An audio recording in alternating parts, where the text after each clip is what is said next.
안녕하세요. 저는 30대 중반에 접어든 아직은 살 날이 더 많이 남아있는 여성입니다. 저에게 몇 개월 전에 일어난 아주 기가 막힌 일이 있어서 한번 풀어보려 사연을 올려보게 되었습니다. 제 인생에 정말 큰 사건이기도 하고 황당한 일이기도 해서 어딘가에 속 시원하게 한번 털어놓고 싶었는데 이런 채널이 있을 줄이야 꿈에도 몰랐습니다. 제가 지금 또 과거의 일을 떠올리니 흥분한 상태이기도 해서 두서없이 내용이 이어질 수도 있기에 양해를 좀 부탁드리겠습니다. 그만큼 저에게는 제 인생의 가장 큰 굴곡이자 큰 사건이었거든요.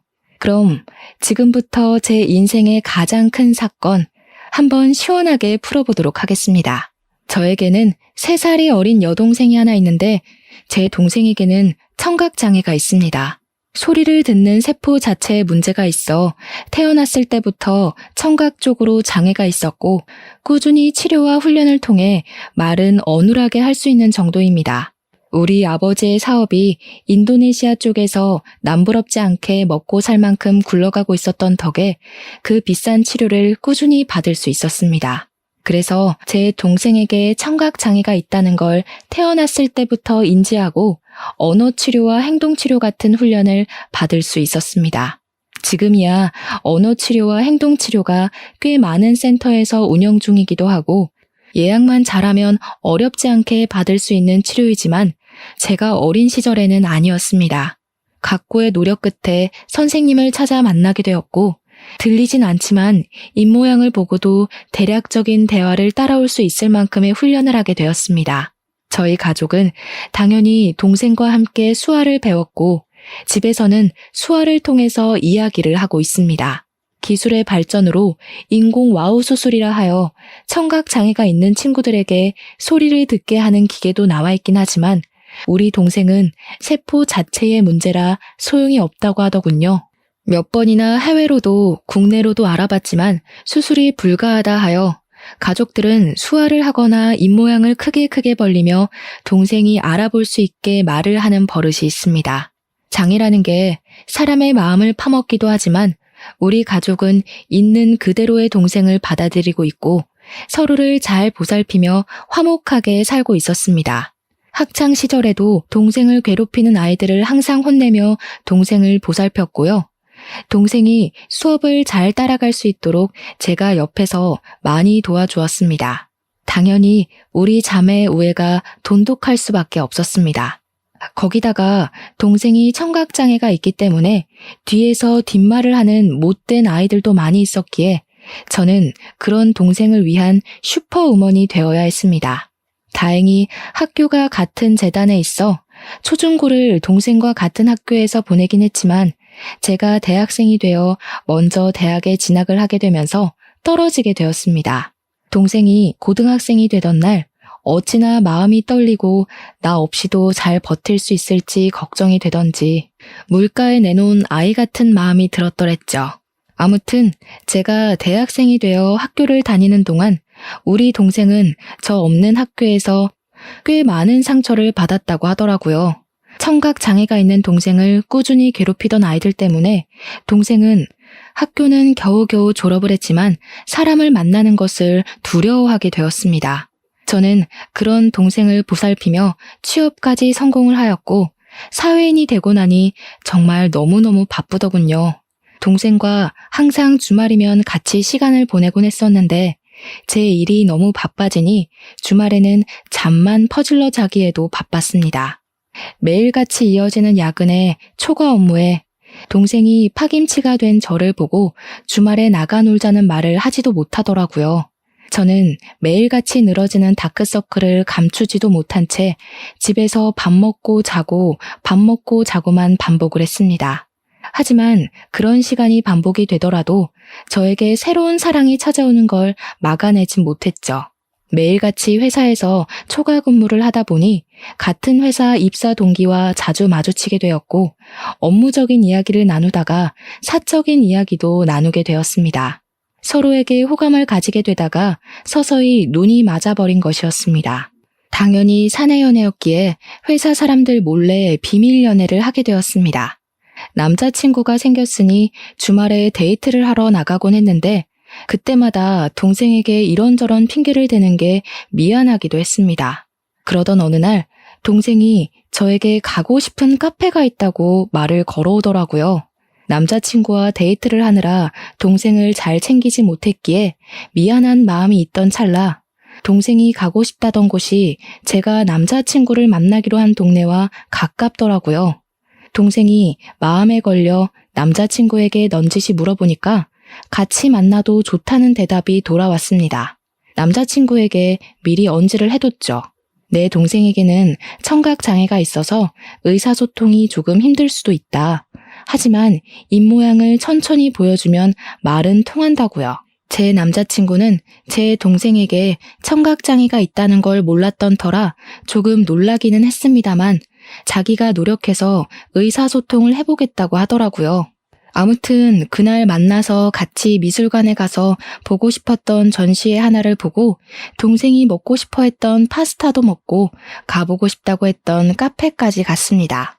제 동생이 청각장애로 인해서 새로운 사람 만나는 걸 별로 좋아하지도 않고 소극적인 성격인데도 이상하게 제 남자친구랑은 잘 어울리더라고요. 둘이 취향이 비슷한 건지 짝짝꿍도 잘 맞아서 저 없이도 손짓 발짓 해가면서 대화도 하고 하더라고요.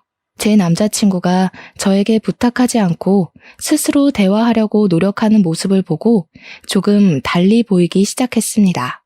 그 이후로 동생이 가끔 형부 만날 때 나도 껴주면 안 돼? 하고 물어봤는데 저는 솔직히 좀 마음이 그렇더라고요. 제 남자친구가 불편해할지도 모르는 일이고 그래서 남자친구에게 먼저 양해를 구하며 물어보니까 자기는 정말 좋다고 같이 보자고 하더라고요. 그러더니 무슨 동네에 봉사 동호회 같은 데에 가입까지 해서는 수화를 배우기 시작했습니다. 저도 모르고 있다가 무슨 유튜브 같은 걸 보고 있길래 뭘 보나 했더니 수화 동작을 배우는 영상이더라고요. 저랑 동생이랑 수화로 대화를 하는 게 멋있어 보였다면서 자기도 그렇게 대화를 나눠보고 싶다고 하더라고요. 그 뒤로 제 남자친구는 정말 각고의 노력을 했고 어설프게 수화를 하며 동생과 대화를 시작했습니다.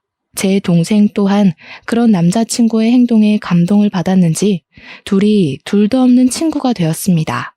저를 빼놓고 수화로 비밀 대화를 나누는 지경까지 이르렀고 저와 남자친구가 휴가를 맞춰서 여행이라도 가면 둘이 거기서 영상통화를 하며 대화를 하더라고요.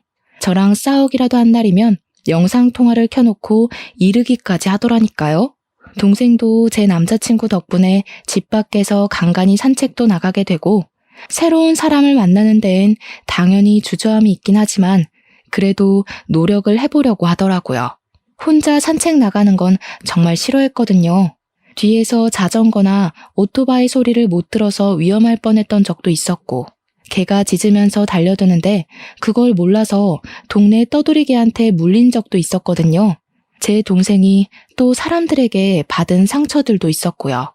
예를 들면 입모양만 봐도 대강 무슨 말을 하는지 다 알 수 있는데 청각장애가 있다고 하니 앞에서 무시하는 말을 하고 그런 거죠. 얼굴은 예쁘장하게 생겨서 기머거리냐고 불쌍하다고 하는 말들이요.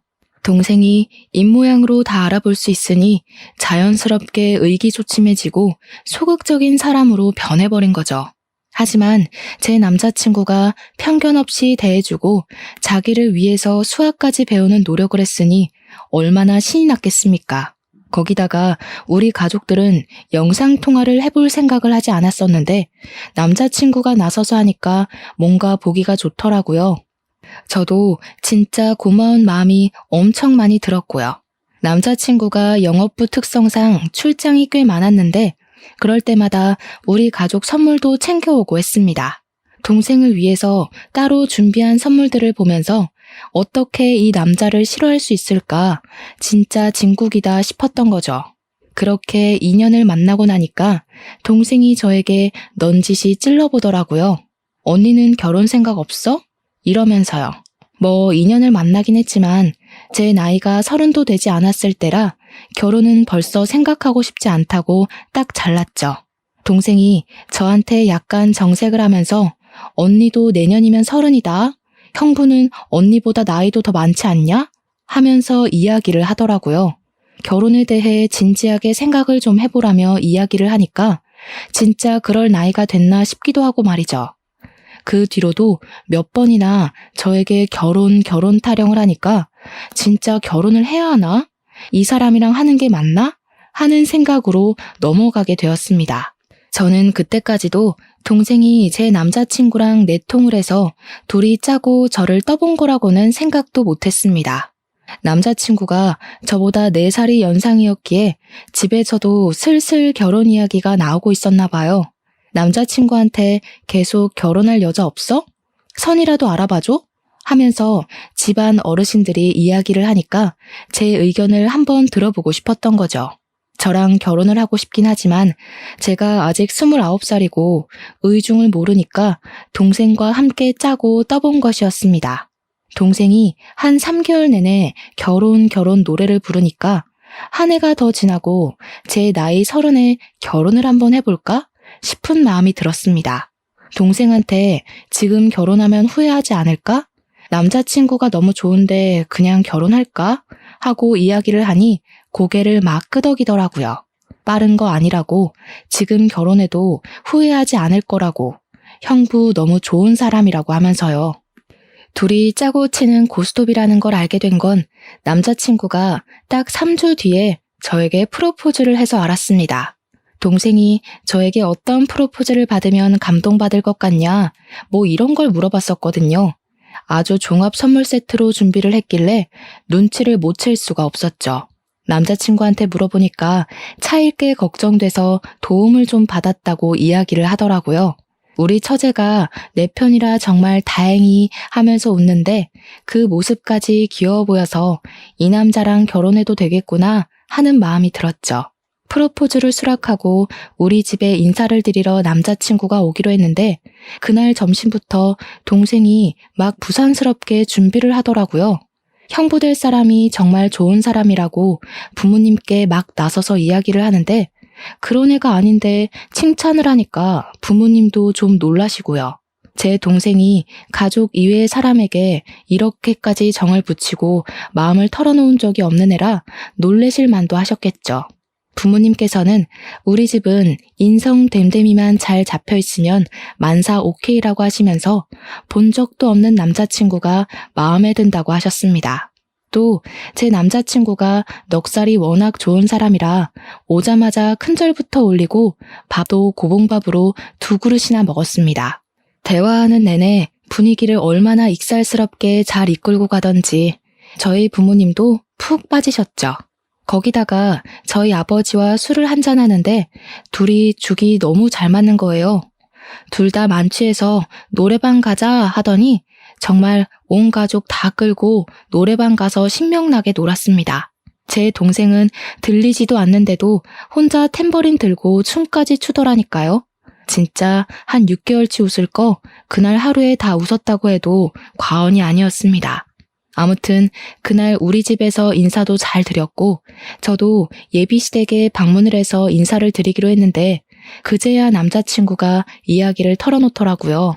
사실 그동안 숨기려고 했던 건 아닌데 말하지 못한 게 있다면서 예비시댁의 집안 사정에 대해 이야기를 하기 시작했어요.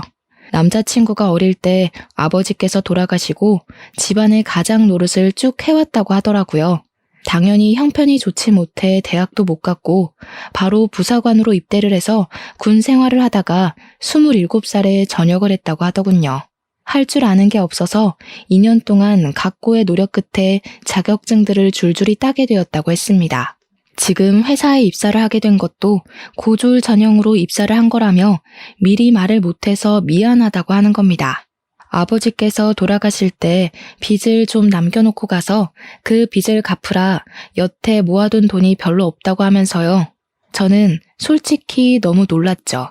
거의 3년을 만났는데 그동안 그런 사정을 단 한 번도 비치지 않아서 몰랐거든요.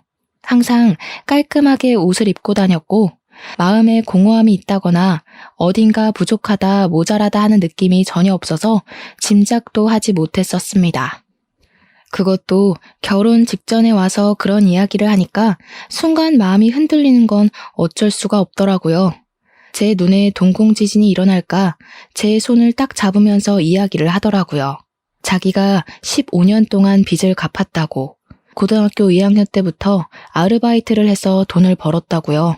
생활력 하나는 남들과 비교도 할 수 없게 좋고 무슨 일이 있어도 절대 굶길 일 없을 거라고 했습니다. 빚도 다 갚았고 집안에 돈을 퍼줘야 하는 것도 절대 아니니까 걱정하지 말라고요. 단지 집으로 인사를 드리러 갈 텐데 집이 많이 낡아서 보이는 게 전부가 아니라는 말을 하고 싶었대요.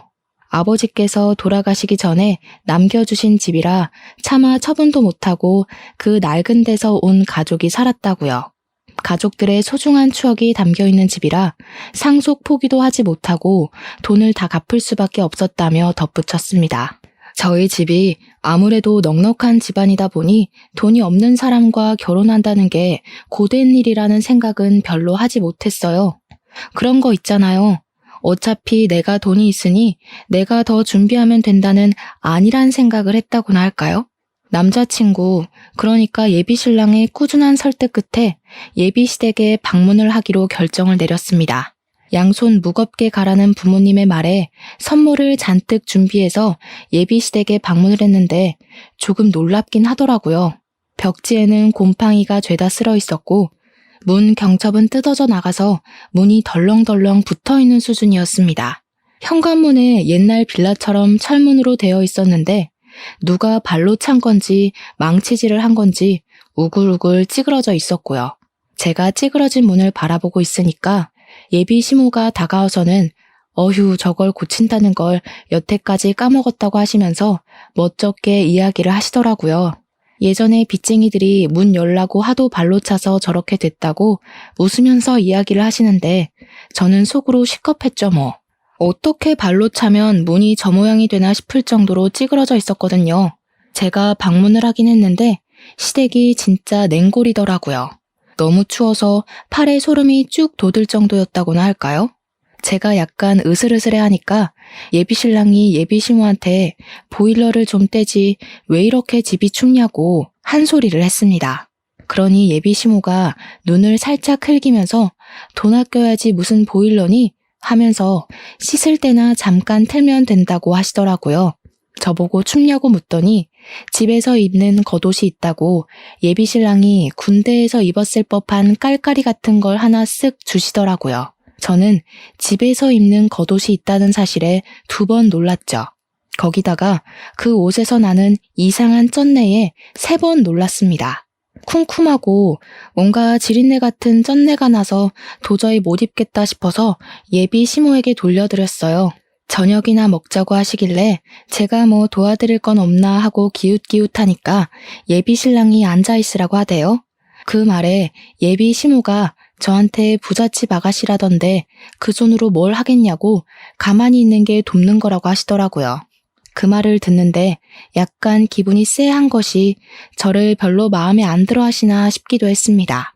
저녁밥이라고 대충 상을 차려주셨는데 물론 저희 집과는 가정 환경 자체가 차이가 나니까 그럴 수 있다 생각은 하면서도 영 기분이 별로인 거예요. 치킨 볶음밥 같은 거랑 김치만 냅다 올려져 있는 상이었는데 예비 시모가 우리 집 김장김치가 정말 맛있다면서 밥 2공기 먹어도 된다고 하시더라고요. 제가 밥을 젓가락으로 뒤적거리다가 이거 치킨이에요? 하고 물어봤더니 예비 시모 하는 말이 어제 치킨 시켜 먹고 남은 걸로 볶았다고 하시더군요. 음식 남기는 거 벌 받는 거라면서 환경 보호해야 된다고 덧붙이시는데 제 얼굴이 다 빨개지더라고요. 물론 제가 상다리 부러질 만큼의 식사를 기대한 건 아니지만 남은 치킨으로 만든 볶음밥에 김장김치 덜렁 있는 건 아무리 생각해도 아니잖아요. 제 표정이 점점 굳으니까 예비신랑이 안절부절하는데 저는 그러면 제가 사온 고기라도 구워주실 줄 알았거든요. 근데 그 고기는 나중에 우리 딸 오면 구워 먹어야지 하면서 냉장실로 직행하더라고요. 도저히 입맛이 없어서 밥 한 술 뜨지도 않고 수저를 탁 내려놨습니다. 그러니 그제야 예비신랑이 예비시모한테 화를 내더라고요. 아니 엄마, 내가 어제 준비 좀 잘해달라고 10만 원 드렸잖아요. 그 돈으로 장도 보고 하시라고요. 어제 네 조카들 놀러 왔던 거 몰라서 그래? 걔네도 힘들게 사는데 내가 장이나 보고 그럼 되겠니? 네 조카들 필요한 거 사라고 내가 용돈 줬다. 예비 신랑이 아니 그 돈을 그렇게 쓰면 어떡하냐 하면서 이야기를 하는데 대뜸 저한테 화살이 돌아오더라고요. 예비 시모가 저를 딱 보면서 말을 이어가셨습니다. 나한테 딸이 하나 있는데 우리 마지야 마지. 걔가 어릴 때 시집 가서 애들도 좀 크고 그러거든.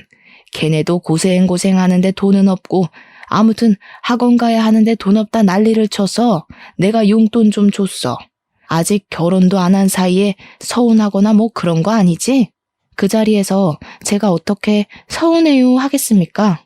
막말로 그건 서운한 게 아니라 저에 대한 예의가 없는 거라고 생각했어요. 손님 불러다 놓고 치킨 볶음밥에 김장김치라니 기가 차서 원.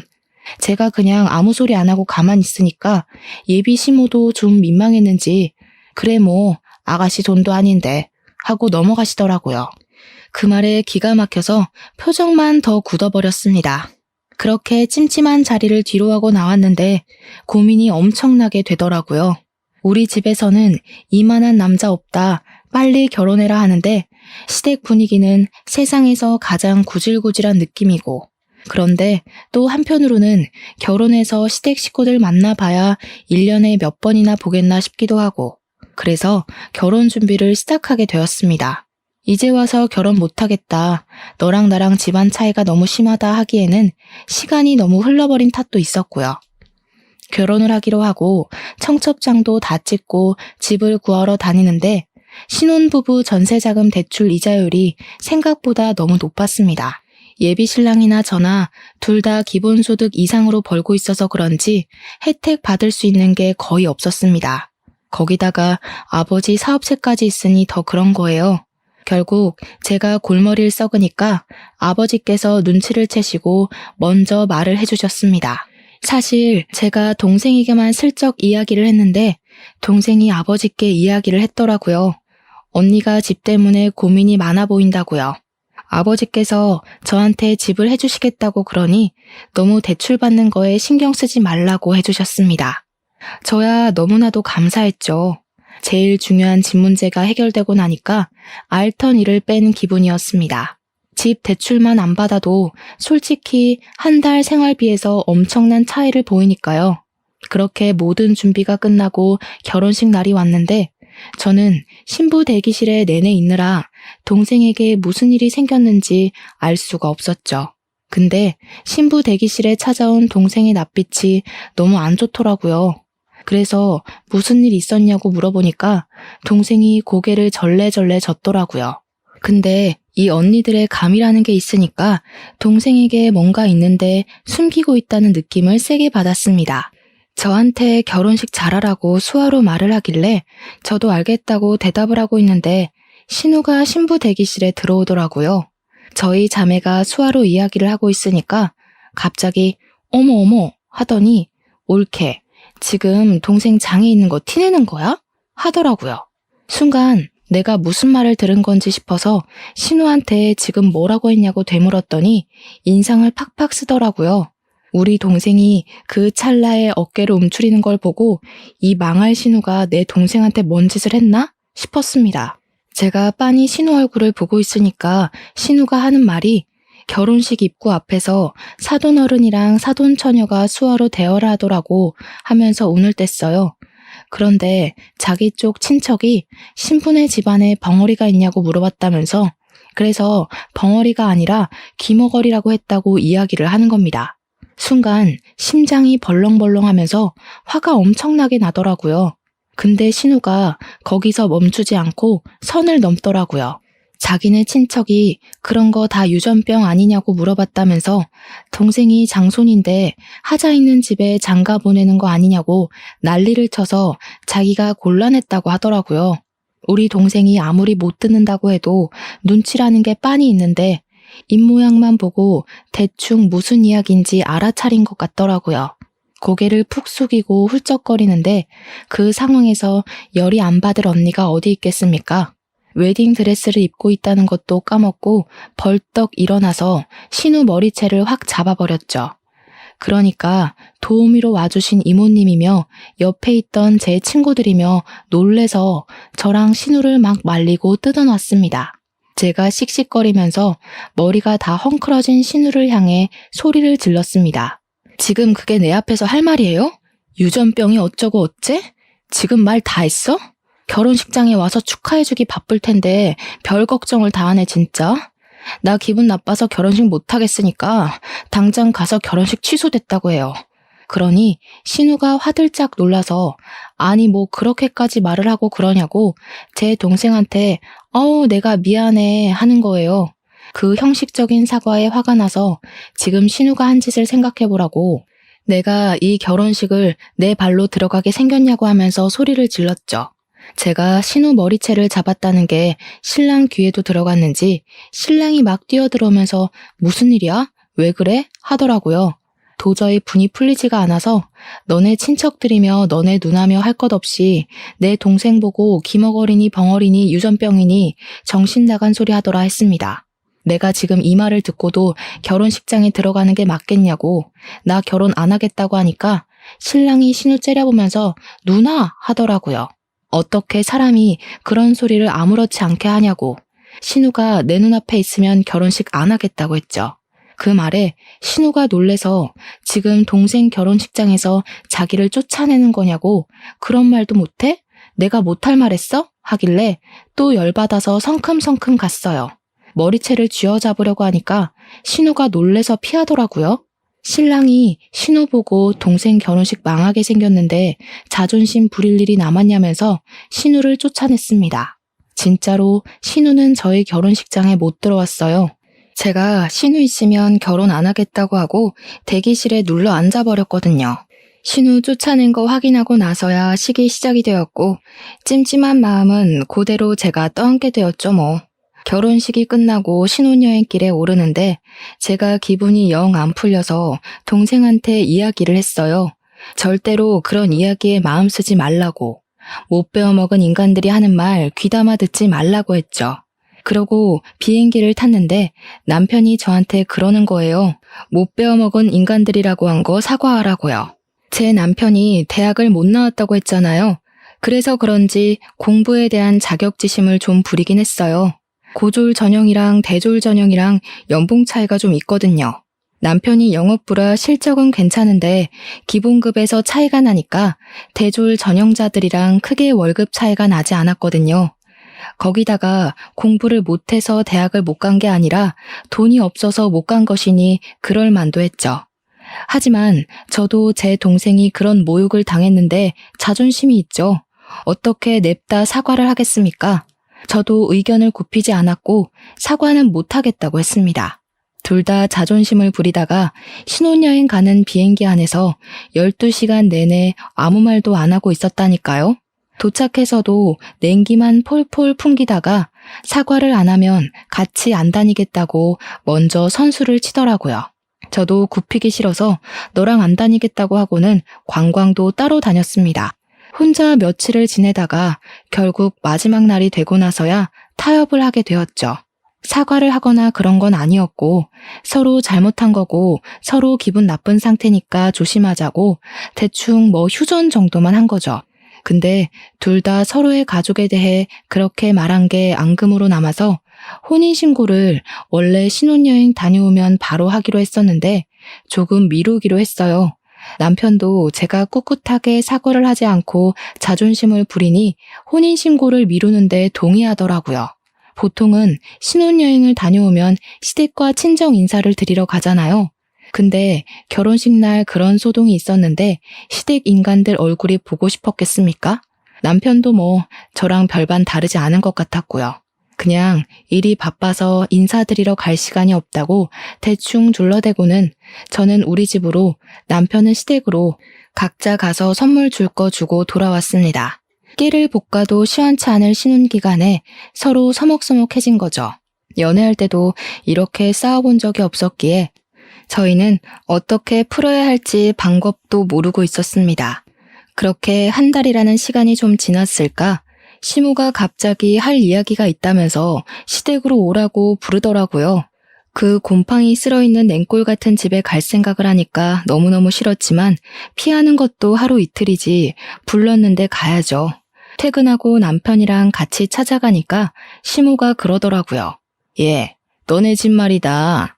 아무리 사돈어른이 해줬다고 해도 그렇지 어떻게 부부간에 정도 없이 딱 네 명의로 했니? 저희 아버지께서 제 결혼 선물로 해주신 건데 당연히 제 명이죠. 그러면 세금을 좀 많이 내야 하지 않니? 우리 아들 명의로 했으면 세금도 덜 내고 얼마나 좋아. 세금이 다 똑같죠. 얘가 뭘 모르네. 우리 아들이 산 것처럼 매매 형식으로 꾸몄으면 얼마나 좋니? 너한테 가면 상속세도 물어야 할 텐데 당연히 세금이 더 나오지. 애가 헛똑똑이야. 저희 아버지께서 사업체를 운영하고 계신데 지금 탈세를 하라고 하시는 거예요. 어차피 세금도 저희 아버지께서 다 내주셨는데 뭐가 문제라는 거죠? 아버지께서 저한테 돈 쌓아두면 뭐하냐고 딸한테 주는 건 아깝지 않다고 하셨거든요. 그래? 처가 사랑은 사위라던데 사위한테도 아깝지 않으시겠지? 우리 아들 정말 장가 하나는 기가 막히게 갔나 보다. 생각해보니까 사돈네는 전부 딸만 있잖아.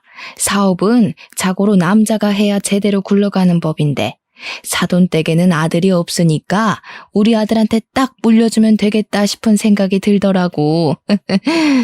그 말을 듣는데 욕심낼 걸 욕심내야지 진짜 기가 막히더라고요. 가뜩이나 시댁에 대한 인식이 바닥을 치고 있는데 저런 욕심까지 내니까 저게 사람인가 하는 생각도 들고요. 결혼한 지 한 달 막 지났는데 왜 남의 집 사업에 관심을 가지고 욕심을 내는지. 저희 아버지께서는 기업은 기업인이 운영해야 한다는 주의셔서요. 가족들에게 승계할 생각 전혀 없으시고요. 나중에 은퇴하실 때 전문 경영인 두실 거래요. 아니 왜? 그 귀한 사업체를 남에게 맡기니? 우리 아들이 얼마나 노력해서 지금 회사 입사했는지 너는 알지? 우리 아들 능력 한번 보면 말이 달라지실 거다. 그러지 말고 이참에 사돈네 회사에 우리 아들 한 자리 주라고 좀 해봐. 한 자리에서 능력 좀 보고 기업도 물려받고 하면 딱이지 않겠어? 우리 며느리 능력 좀 한번 보자. 남편이 잘 돼야 아내도 편한 법이야. 어머님, 지금 아들 취업 청탁하시는 거예요? 어머님 아드님은 자기 능력으로는 아무것도 못하는 바보인가요? 지금 다니는 회사도 열심히 노력해서 취업한 거 알아요. 충분히 자부심 느끼면서 사는 것 같던데 왜 그러세요?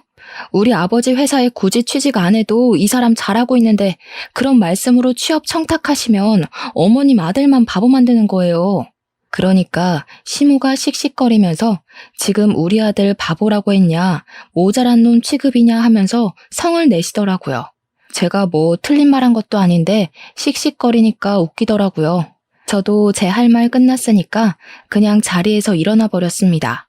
그 자리에 더 앉아있어 봐야 얼굴 붉힐 일만 남은 것 같고 이런 취업 청탁이 영 듣고 싶지도 않았고요. 결혼했다고 우리 아버지 사업체까지 자기 몫으로 만들어버리려고 하는 파렴치한 시모 앞에서 하하호호 웃으면서 밥까지 먹었다가는 체할 것 같았거든요. 그래서 가방 들고 나오니까 남편이 뒤따라 나오더니 제 팔을 확 잡아채는데 그 힘이 너무 세서 팔이 빠지는 줄 알았습니다.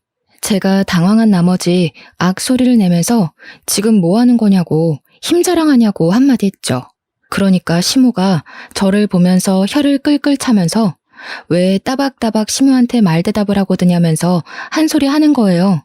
남편은 눈을 크게 뜨고 제가 하는 행동이 잘못됐다는 식으로 바라보고 있고 시모는 뒤에서 구시렁거리고 이것들이 죄다 한패인가 본색을 벌써 드러내는 건가 막 온갖 잡생각들이 머릿속에서 춤을 추더라고요. 제가 못할 만한 것도 아니고 왜 남편 몫이 아닌데 자꾸 욕심을 내는 거냐고 했습니다. 그러니까 남편이 하는 말이 자기가 욕심낸 것도 아니고 아들이 잘 됐으면 하는 부모의 마음인 걸 모르냐고 하더라고요. 제가 아무 소리 안 하니까 남편이 먼저 아 됐어 너랑 무슨 이야기를 하냐 하면서 말을 끝내더라고요. 지금 누가 할 소리를 하는 건지. 연애할 때는 그런 내색 한 번 없더니 결혼하니까 돌변하는 게 무섭더라고요.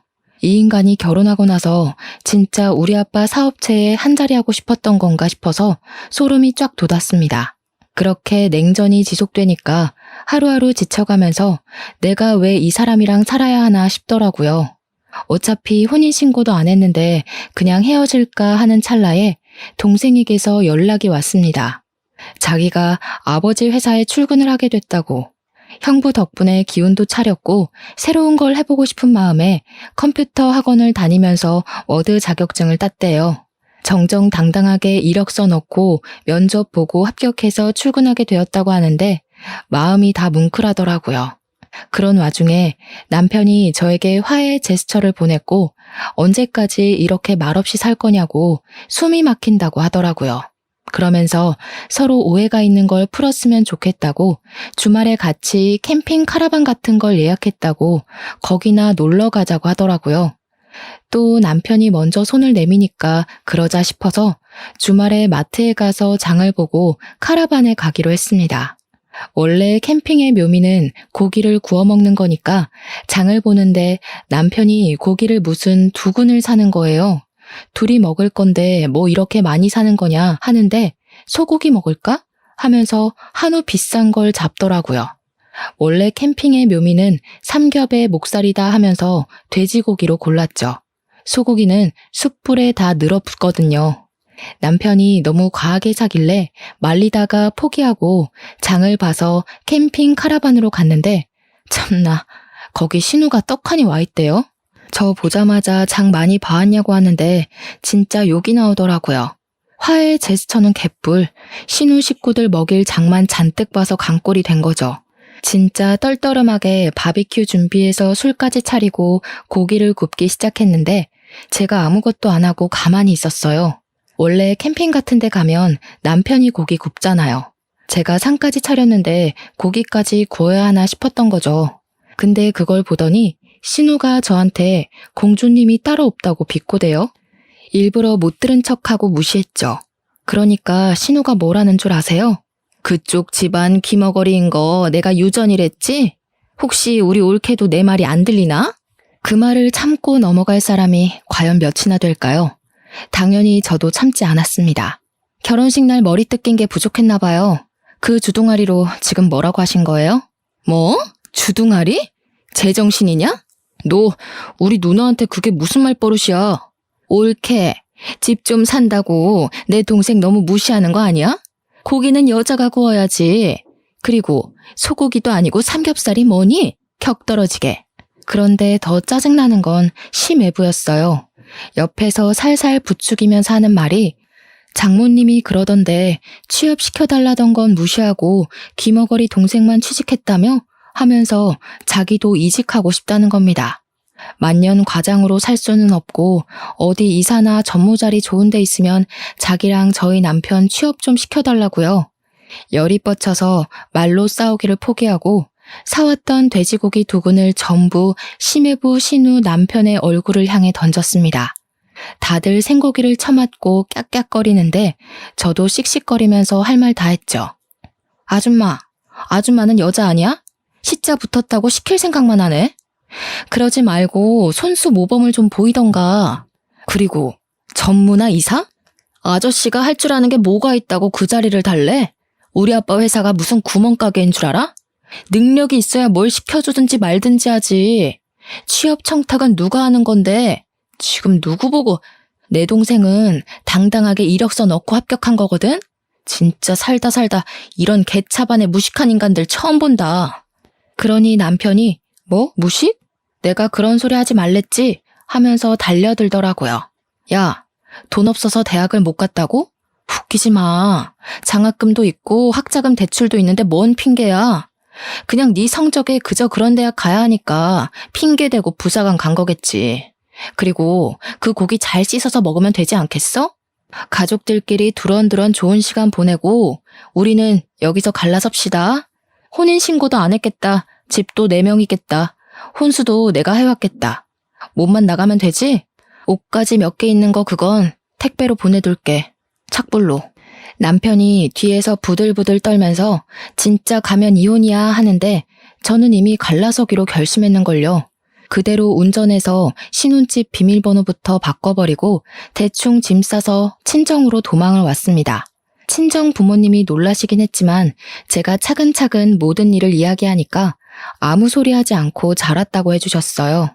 그 와중에도 카라반에서 1박을 하고 온 건지 다음날 집 비밀번호 뭐냐고 난리치는 거, 내 집에 자꾸 들어가려고 하면 가택 침입으로 고소하겠다고 했습니다. 친정집에서 출퇴근을 하는데 같은 회사를 다니고 있으니까 회사에서도 계속 찾아와서 난리를 치더라고요. 한 열흘 지나니까 저도 스트레스를 받고 아버지께서 저한테 그러지 말고 아버지 회사에 들어오는 게 어떠냐고 하셨습니다. 회사에 바로 사표 던지고 아버지 회사에 낙하산으로 들어가기로 했죠. 사표 내고 오전 중에 신혼집 가서 남편 물건 택배로 보내고 나왔는데 오후에 퇴근하고 나서 또 비밀번호 타령하길래 바로 경찰 불렀습니다. 혼인신고도 안 했으니까 가택 침입으로 조사를 받게 됐고 그제야 제가 물을 마음이 없다는 걸 알았는지 갑자기 잘못했다고 하대요. 소 잃고 외양간 고치는 것도 아니고 저는 이미 결심이 섰기 때문에 싹 무시했습니다. 며칠이 더 지나자 이번에는 시모가 재산 분할을 해달라고 연락이 온 거예요. 어디서 뭘 찾아본 건지 재산 분할은 귀책 배우자 상관없이 하는 거라고 당당하게 말하길래 저도 이야기해줬죠. 변호사한테 물어보라고. 고작 5달 살았는데 무슨 재산 분할을 해주냐고요. 거기다가 아직 혼인신고도 안 했는데 재산 분할할 대상도 아니라고 하니까 시모도 변호사한테 물어봤나 봐요. 어디 법률사무소에 가도 똑같은 소리를 하니까 저한테 위자료 1,000만 원만 주면 안 되겠냐고 하더라고요. 위자료는 지금 누가 받아야 하는데 그딴 소리를 하냐고 꺼지라고 해줬죠. 회사도 그만뒀겠다. 신혼집도 꽁꽁 닫아버렸겠다. 남편이 아무리 뻔뻔해도 친정집 와서 난동은 못 부리더라고요. 아버지께서는 시간이 지나면 다 잠잠해질 거라고 하시면서 저를 위로해 주셨습니다. 덕분에 아침마다 아버지랑 동생 손잡고 같이 회사 출근하고 있어요. 이혼이랄 것도 없는 제 짧은 동거 생활 5개월을 이렇게 청산하고 벌써 3개월이라는 시간이 더 흘렀습니다. 아직까지도 가끔은 야밤에 자니? 하면서 문자가 오긴 하는데 나중에 스토커 짓이라도 하면 고소하려고 증거로 남겨주고 있습니다. 전 회사에서도 수근수근 거린다는데 언제까지 붙어있나 두고 보려고요. 저는 아버지 회사에서 출퇴근 잘하면서 동생과 같이 주말에 놀러도 가고 시간을 잘 보내고 있답니다. 남자라면 치가 떨리지만 그래도 가족들은 좋은 사람 만나서 재혼하길 바라는 듯 하시네요. 그건 시간을 두고 천천히 생각해보면 되겠죠? 앞으로는 겉과 속이 다른 사람은 피하고 싶어요, 정말. 아주 짧은 결혼 생활이었지만 비혼도 나쁘지 않은 선택이라는 결심에 힘을 실어준 시간이었습니다. 여러분들도 현명한 결혼 준비 혹은 비혼 준비하시길 바라면서